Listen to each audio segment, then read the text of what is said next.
I've always been the responsible one. The practical one, the one who thinks things through.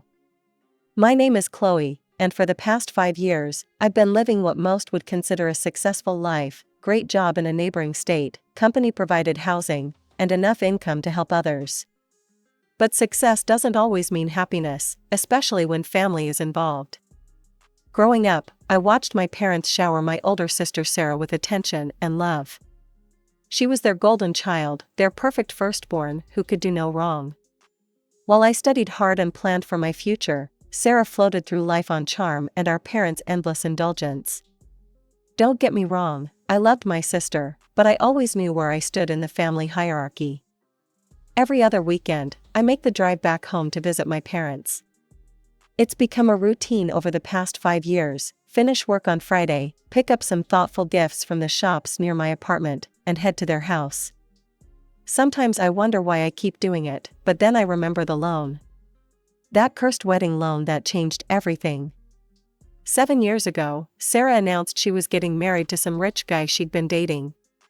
Instead of the reasonable wedding I suggested, she wanted something extravagant, way beyond our family's means. I still remember that evening when my parents told me about their plans to take out a loan for her wedding.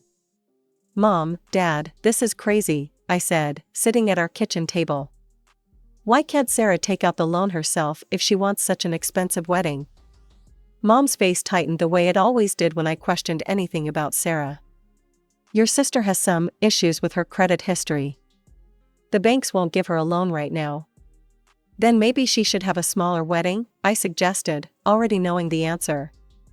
"Mind your own business, Chloe," Mom snapped. "This is about your sister's special day, don't be selfish." That was the word they always used when I tried to be the voice of reason, selfish. Dad just sat there, nodding along with Mom like he always did when it came to Sarah. I knew right then how it would all play out, but I had no idea just how bad things would get. Looking back now, I realize that weekend visit routine I maintained wasn't just about being a good daughter, it was about trying to fix what Sarah broke. Every 2 weeks, I'd pack up some small gifts, drive to their house, and pretend everything was normal. Pretend I didn't resent being the only one holding our family together financially. But last Friday, everything changed. I pulled up to their house like I always did, arms full of the usual thoughtful little presents I'd picked up. The moment I walked through that door, my whole world shifted. There, sitting in our living room like she'd never left, was Sarah. And she wasn't alone, 2 small children I'd never met were playing at her feet. The sight of them hit me like a physical blow. My sister, who'd disappeared from our lives without a trace, who'd blocked me on every social media platform, who'd ignored every email I'd sent about the loan, she was just sitting there, acting like nothing had ever happened. And our parents? They were beaming at her like she was the prodigal daughter returned from war, not someone who'd abandoned them to financial ruin. "Oh, hey Chloe," Sarah said casually, as if we'd seen each other yesterday. Then she turned toward the kitchen and shouted, "Mom, I'm starving. Is my favorite dish ready yet?" I stood in the doorway, gifts growing heavy in my arms, watching my parents' faces light up at Sarah's demanding tone. Some things, it seemed, never changed. But others were about to change in ways none of us could have predicted. Dinner that night was surreal. Mom bustled around the kitchen, preparing Sarah's favorite dishes while my small gifts sat forgotten on the side table. Dad couldn't stop grinning as he watched his grandchildren, my niece and nephew, I guess, playing in the living room. They were cute kids, about 5 and 3 years old, but I couldn't help feeling bitter that I'd never even known they existed until now. So, I finally broke the uncomfortable silence as we sat around the dining table. "What made you decide to come back, Sarah?" She shrugged, shoveling another forkful of food into her mouth. "Just missed Mom and Dad, that's all." Her tone was casual, as if she hadn't ghosted us all for 5 years. I took a deep breath, trying to keep my voice steady.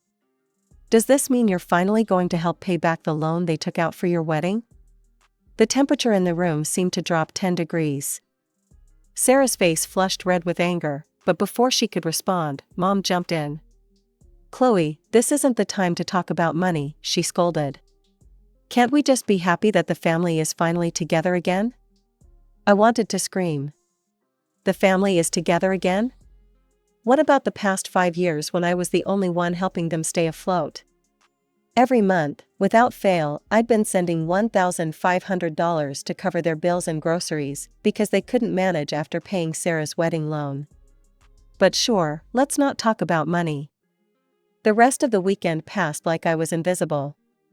Mom and Dad spent every moment doting on Sarah and the kids, while I might as well have been a piece of furniture. Before leaving on Sunday, I caught Sarah alone in the kitchen. "How long are you planning to stay?" I asked, trying to sound casual. "Oh, not long," she said, waving her hand dismissively. "Mark's waiting for me back home. We just needed a little vacation." Mark, her rich husband who supposedly controlled all their money so tightly that she couldn't help pay back the loan her own parents had taken out for her wedding. The same parents who were now acting like she was some kind of returning hero. As I drove back to my apartment that evening, my phone buzzed with a text from Mom. "Sarah sent us pictures of her beautiful house. You should see their kitchen, it's gorgeous." I gripped the steering wheel tighter, fighting the urge to reply with what I was really thinking: maybe she could sell that gorgeous house and pay you back for her wedding. But I stayed silent. I always stayed silent. The next 2 weeks would bring a flood of calls from Mom, each one gushing about Sarah, her house, her clothes, her children. Every conversation felt like a knife twisting in my gut. The daughter who'd abandoned them was suddenly the star of every story, while I, the one who'd been supporting them for years, barely got a mention. When I arrived at my parents' house that next weekend, something felt off before I even opened the door. Mom and Dad's cars were in the driveway, but they didn't come to greet me like usual. Instead, I found them sitting in the living room, looking troubled. "What's wrong?" I asked, setting down my purse. "Did something happen?" Mom barely looked at me. "Sarah and the kids will be here soon. They're staying for a few days, we need to prepare the house." I forced myself to take a deep breath. "Okay, but please don't touch my room. I need somewhere to stay when I visit." I looked directly at Mom. "Promise me you won't give away my room." "Of course not, sweetheart," Mom said, crossing her heart. "I promise." The next 2 months flew by in a blur of work. I landed a massive project that demanded all my attention, earning praise from my boss but leaving little time for family visits. My calls with Mom became shorter and more distanced. She was busy too, though I'd later learn what that really meant. Finally, after successfully completing the project and receiving a nice bonus, I decided to surprise my parents with an extended visit. I splurged on gifts, a high-end coffee machine for Mom and a premium tool set for Dad. After 2 months away, I was actually looking forward to spending time with them. The moment I walked through the door that Friday evening, I knew something was terribly wrong. Sarah's kids' toys were scattered everywhere. Mom's face went pale when she saw me. "Chloe, what are you doing here?" The question hit me like a slap. "I came to visit." Like I had been for the past 5 years? "Oh," Mom replied, looking uncomfortable, "we weren't expecting you." Sarah emerged from the kitchen, smirking. When I presented the gifts to our parents, she rolled her eyes. "Always trying to show off, aren't you, Chloe?" I ignored her and asked pointedly, "When are you heading back home?" Sarah's smirk widened. "I'm not, Mark and I are divorced, this is home now." The coffee machine nearly slipped from my hands. Divorced? The supposedly perfect marriage that had justified all those loans and sacrifices was over? And she was moving back in with our parents who hadn't even finished paying for her wedding? But the worst was yet to come. After dinner, I headed toward my room, only to be stopped by Mom's nervous voice. "Honey, about your room." We gave it to Sarah, and we turned her old room into a nursery for the kids. The world seemed to tilt on its axis. "You promised," I whispered, "you promised you wouldn't touch my room." "Don't be so dramatic," Dad cut in, "we cleared out the storage closet for you. Put a bed in there and everything." A closet. They had moved me to a closet to make room for the daughter who had abandoned them. The daughter whose debt they were still paying off. The daughter I had been supporting them to support. A closet? My voice came out eerily calm. You're moving me to a closet after I've been helping you pay bills for 5 years? I turned to my sister. What about work? How are you planning to contribute to the household? Sarah lounged on what used to be my bed, examining her manicured nails. I don't need to work. Mark's paying good alimony, enough for me and the kids. And what about mom and dad's expenses? I pressed. The utilities for 3 more people? The groceries? The loan they're still paying off for your wedding? Mom and dad don't mind covering that, Sarah shrugged. Right? Our parents nodded quickly, like bobbleheads on a dashboard. I felt sick watching them. They don't mind because I've been sending them $1,500 every month, I said through gritted teeth. Money that's apparently been supporting you now too. Dad's face darkened. That's enough, Chloe, you're being selfish and arrogant. The closet is perfectly fine for your visits. Selfish? I laughed bitterly. I'm selfish for sending you money every month while she, I pointed at Sarah, disappeared for 5 years after sticking you with her wedding loan?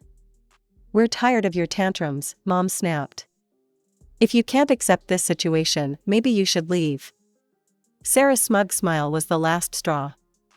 I looked at their faces, my father's stern disapproval, my mother's dismissive anger, my sister's entitled satisfaction, and something inside me finally broke. Without another word, I turned and walked out. Not just out of the room, or out of the house, but out of their lives. They didn't try to stop me. Back in my apartment, I opened a bottle of wine and pulled up my banking app.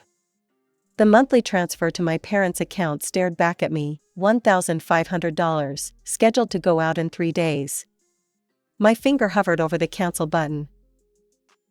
All these years, I'd been the responsible one. The good daughter. The one who helped without complaining. And what had it gotten me? A closet to sleep in and a family that preferred the daughter who'd abandoned them. I took another sip of wine and thought about all the times I'd bitten my tongue. All the times I'd sent money while Sarah lived in her beautiful house, showing off her perfect life on social media. All the times my parents had dismissed my concerns and catered to her whims.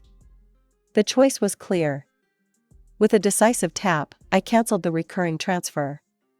Let Sarah help them now. Let her deal with the utility bills and grocery runs.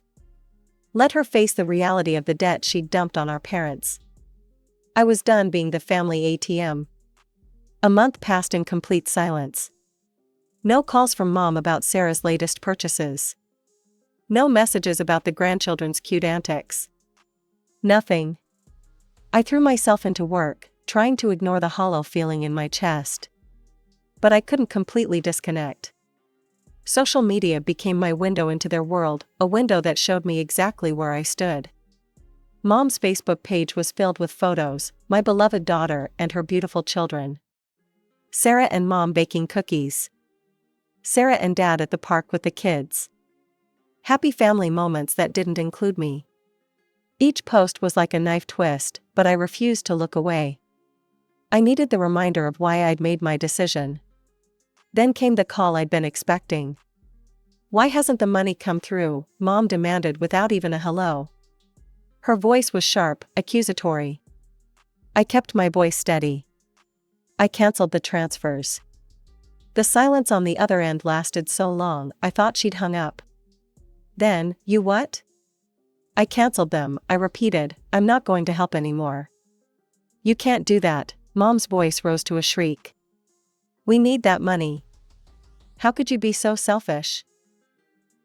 I almost laughed at the familiar accusation. Selfish? I've been supporting you for 5 years, while Sarah lived in her fancy house and posted pictures of her shopping sprees. Let her help you now. She has children to take care of, Mom's voice cracked with anger. You ungrateful little, after everything we've done for you. Done for me? Now I did laugh. Like moving me into a closet? Or taking out a loan for Sarah's wedding that you're still paying off? Or maybe you mean ignoring me for the past 5 years unless you needed money? You're just jealous of your sister, Mom spat. You always have been. You're being cruel, Anne. I hung up, my hands were shaking, but not from guilt. For the first time in years, I felt in control. The text messages started almost immediately. Sarah's came first. You jealous thing. You've always hated that Mom and Dad love me more. You're just bitter and mean. I deleted it without responding. Dad's message was shorter. Your mother is crying because of you. I hope you're happy. Happy wasn't the word. Tired, maybe. Tired of being the family's backup plan. Tired of watching them prioritize Sarah, no matter how many times she let them down. More messages followed, each one more desperate or angry than the last. I read them all but responded to none. Let them feel what it was like to be ignored for a change. A week later, my phone rang again. Mom's number. Hello, sweetheart, she said, her voice honey-sweet. We miss you. Won't you come visit? In the closet, I asked dryly. We could make up the couch, she offered, trailing off uncertainly. No thanks. Please, Chloe, her voice changed, became pleading. We're struggling without your help, the bills are piling up, Anne. That's not my problem anymore, I cut her off. You chose this when you kicked me out of my room for Sarah, again. Mom started crying over the phone, those manipulative sobs I'd heard so many times before when she wanted something. You're being so cruel, Chloe. We're your parents, we need help with the bills, the loan payments. The loan payments for Sarah's wedding, I reminded her. The wedding she stuck you with and never helped pay for. Why don't you ask her for help? She has children to support. Mom's voice turned shrill again. With Mark's alimony, I countered. The alimony she brags about but won't share with you. Face it, Mom, she's using you again, and you're letting her. That's not true, she's changed. I shook my head, even though she couldn't see me. No, she hasn't, but I have. I hung up again, blocking their numbers this time. I was done with the guilt trips, done with the manipulation, done with being the family's financial safety net while being treated like an unwanted houseguest. That night, I opened my laptop and started researching housing options. The money I'd been sending my parents each month would make a decent down payment on my own place. It was time to invest in my future instead of subsidizing their poor choices. A week later, Sarah somehow got through to me using a different number. You're killing them, you know, she said, her voice dripping with accusation. They can barely afford groceries now. Funny how that wasn't your concern when you stuck them with your wedding loan, I replied. Or when you disappeared for 5 years. That was different, she practically shouted. I had problems with Mark. And now you have alimony, I cut her off, use it to help them. That's for me and my kids. And their money is for you and your kids too, right? Just like their house and my room? The bitterness in my voice surprised even me. You know what's really killing them, Sarah? You are. You always have been, you just never had to face it because I was cleaning up your messes. You're just jealous because they love me more, she spat. I laughed, genuinely laughed. You're right, they do love you more. They always have, and they always will. But love doesn't pay the bills, does it? That was my job, and I quit. I hung up and blocked her new number too. Let her figure out how to support herself for once. Let her learn what it means to be an adult. My real estate agent called that afternoon. She'd found a perfect condo within my price range. As I scheduled a viewing, I realized I felt lighter than I had in years. The weight of my family's expectations, their constant demands, their perpetual favoritism, it was all falling away. I was no longer the responsible one who had to fix everything. No longer the second-best daughter who had to accept whatever scraps of attention they deigned to give me. I was just Chloe. And for the first time in my life, that felt like enough. Word travels fast in families, even when you're not speaking to them directly. My cousin Emma called me one evening, her voice hesitant. I thought you should know, she said. Your mom's been telling everyone that you abandoned them. That you're punishing them for helping Sarah in her time of need. I snorted. Is that what they're calling it now? Helping Sarah? They're working double shifts, Emma continued. Your dad's exhausted. Sarah's still not working, just spending her alimony on shopping and fancy lunches with friends. And the kids? Emma sighed. Your parents are basically raising them while Sarah goes out. She says she's healing from her trauma or something. Same old Sarah, different excuse. You know what's funny? I said, staring out my apartment window. For 5 years, I sent them money every month. I visited twice a month. I was there for every holiday, every birthday. But the moment Sarah showed up, I became disposable. They literally put me in a closet, Emma. I know, she said softly, it's not right. No, it's not, but it's not my problem anymore. After hanging up, I went to look at the condo again. It was perfect, 2 bedrooms, a modern kitchen, and most importantly, it was mine. No family drama, no guilt trips, no being shifted to a closet to make room for someone else. I made an offer that evening. The next day, Mom somehow got through to me using Dad's work phone. Your father's back is getting worse from all the extra shifts, she said, not bothering with a greeting. We really need your help, Chloe. What about Sarah's help? I asked. Is she still going out shopping while you two work yourselves to death? Mom's silence was answer enough.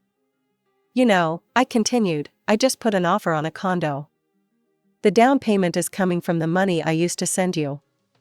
The money you used to support Sarah and her kids while treating me like an unwanted guest.